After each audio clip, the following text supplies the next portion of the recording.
biggest thing, and my world's a lot of data driven.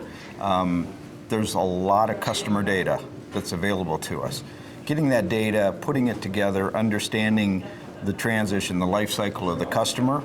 I can look at one data point and think this is what it is, but if I put two other data points together, I find, well, that's really not the issue.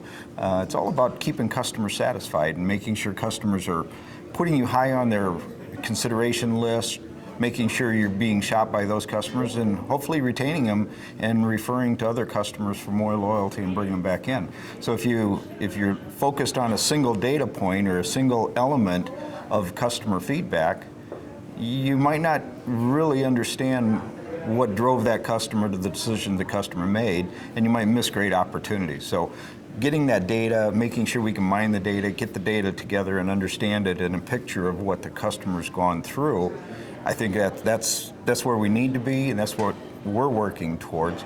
But that's a very big challenge and very difficult. So having the technology, and we're starting to see more and more of the technology coming that allows us to link those together. I think as we start growing into that, I think we're going to be able to make a lot better decisions for our customers that'll make it better for our customers overall and better for us. Yeah, so some of the impediments that we're seeing are the measurements. So having the right measurement processes in place, and then identifying what are the best actions to take, and how you make heads or tails of that data, and how do you translate that into strategic and tactical actions that can really move the needle for the end result consumer.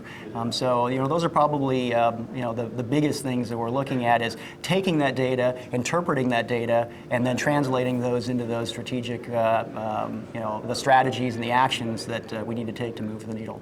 I would answer that a couple of ways.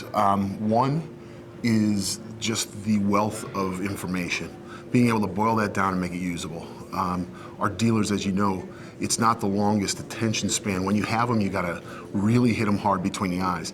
And to boil that down and use the information that we have, the data that we have, to affect change, I think is difficult for everyone.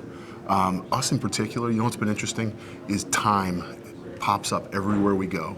Whether it's in sales or it's in service, the amount of time the customer's spending in the process is just too long. It's just way too long, and that's one of the things we're having difficulty. We're going to get there, but we're having difficulty quantifying it and then getting it into dealer speak and into the dealer world to make the real world change on the showroom floor and also in the service process.